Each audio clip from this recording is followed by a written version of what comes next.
Salutations, I'm Edel. But you probably knew that, since judging by my analytics, you're most likely not seeing me for the first time. But just in case you are, you should know that this is part 4 of a 4-part review of Sonic the Hedgehog. If you haven't seen the other 3 episodes, I'd recommend watching those first. This is the Miscellaneous episode, also known as the Met L Rambles About Current Topic episode. Best not waste any more time rambling during the introduction. Want to save some time to ramble about other things. In no particular order, here's some things I want to mention that didn't go into the other episodes. One of the neat things about the 16-bit era is that developers were able to put in really nice backgrounds.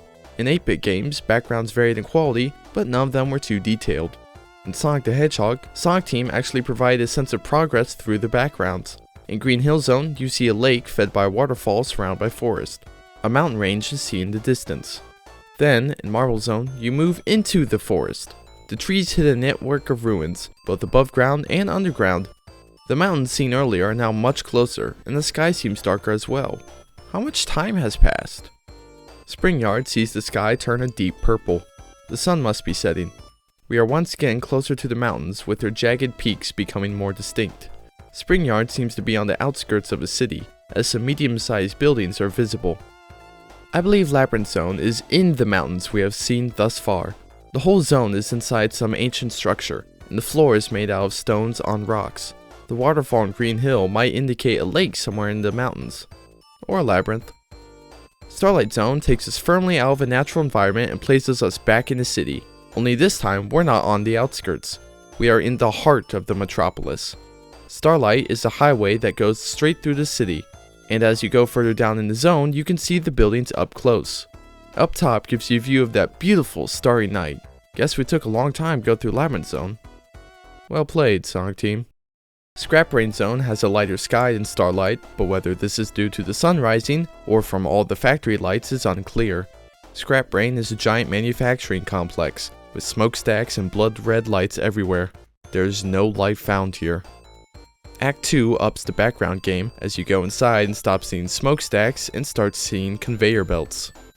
And then Labyrinth Zone Act 4, you start seeing pain.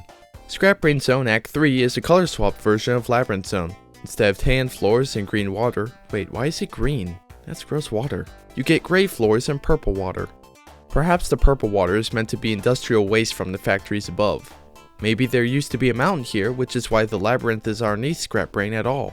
Maybe the rocks are grayed out because the industrial waste bleached them. Or maybe the developers ran out of ways to provide challenge with the industrial aesthetic. Another method of subtle storytelling is found in the Badniks. As the game progresses, the Badniks improve in both their designs and their means of attack. In Green Hill, Motobug drives toward you, Crab Meat paces back and forth, Buzz Bombers shoot energy pellets in the sky, and Neutrons shoot energy pellets in the ground. All of these are easily avoided. But in Marble Zone, Caterkillars require you to hit their head, otherwise they fly apart. This makes them more dangerous than the Badniks you encountered earlier. In Spring Yard, the Buzz Bombers don't change their attacks, but they are shooting at you when you can't easily dodge their attacks. Crab Meats now also fire energy pellets, making them an actual threat instead of something to jump on to keep your momentum.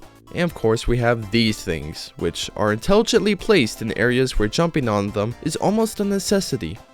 Burrowbots hide in the floor in Labyrinth Zone, and these Badniks send projectiles your way when it's hard to avoid them. But at least they can be destroyed. Except in Starlight, where they keep their spike balls as a shield around them. You can only avoid these, just like the Bomb Badniks, who are intelligently placed and impossible to destroy. You can't avoid them, and you can't kill them. How fun. Scrap Brain focuses more on environmental challenges as opposed to Badnik obstacles, but still has some annoying enemies. Caterkiller is back in Unchanged, which makes it canonically peak Badnik, and Ball Hogs slow down your progress. And once you get sent down to the labyrinth, the Spike Ball Badniks return to their projectile dispensing roots. Of course.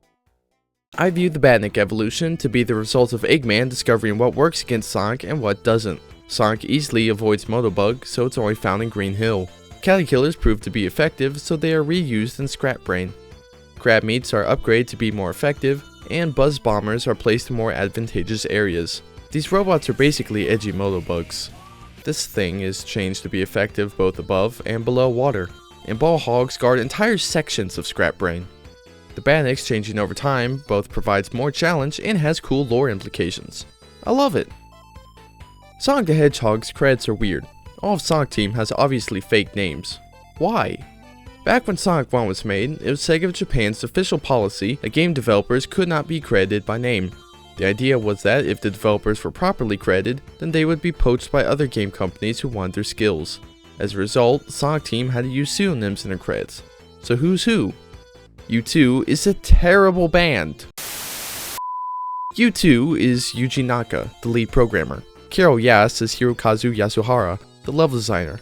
Big Island is Naoto Oshima, the lead artist. Jinya is Gina Ishiwatari, who helped with visual design. Phoenix Ri is Riko Kodama, who is also part of the design team. Jimita is Hiroshi Kabuta, the lead sound programmer. Maki is Yukofumi Makino, the sound producer. Fujio Minagishi and Papa Sega aren't as nailed down, but they are probably Sega employees that worked with Sonic Team, but weren't part of Sonic Team. Masato Nakamura doesn't have a pseudonym in the credits. This is because he wasn't a Sega employee, and thus had to be credited by name. Speaking of Nakamura, have you heard of the Sonic 1 demo tapes? There's a whole collection of demo tapes of all the music tracks Nakamura composed. These are pre-digitization, so you can tell which instruments were used to produce which sounds. It's interesting to hear the compositions as regular songs, not Genesis music. I still prefer the in-game tracks, but I think that's just because I've been conditioned by hearing them over and over. Sonic the Hedgehog looks very much like an early Genesis game. Everything characteristic of the 16-bit era is here, but it's not done to the level that later games would do it. Take these spike balls in Spring Yard. They have sheen and shadow, giving them a 3D look, but there's only 4 colors used. Or take these mountains in the background of Marble Zone. Only 4 colors are used once again.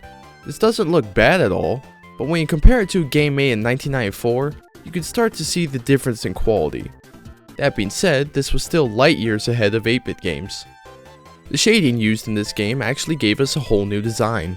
Greg Martin, the guy who created the American box art for Sonic the Hedgehog, wasn't really given any information about the game besides what was actually in the game, so he had Sonic's sprite to work with. In Sonic 1, the shading makes it look like Sonic has a mohawk. Thus, that's how Greg drew him. Along with the title screen pose, of course. This single piece of box art led to Sonic being portrayed with much more attitude in the US than in Japan and Europe. American Sonic was cool and edgy, while Japanese Sonic was much blander in comparison. Sonic wasn't treated like a rebellious character in Japan like he was in America. American Sonic existed in commercials, TV shows, and box art until 1999, when the brand was consolidated with the release of Sonic Adventure. It's amazing how a few darker pixels on Sonic's head led to an entirely new design for 9 years. And that was Sonic the Hedgehog. It's in a weird place for a game. Not bad by any means, but with no real reason to play it nowadays. I'm glad it was superannuated though. This franchise has given us a lot of great games. Great games that we will cover eventually. My next review will be about Sonic the Hedgehog for the Sega Game Gear. It's not bad, I can tell you that right now. And that's all I can tell you right now because I need to work on finishing it before I can give a proper review. It's going to be another 2 months in between reviews, isn't it? Thank you for watching. I'm Adele, and I'm out of here. Like and subscribe, hedgehogs.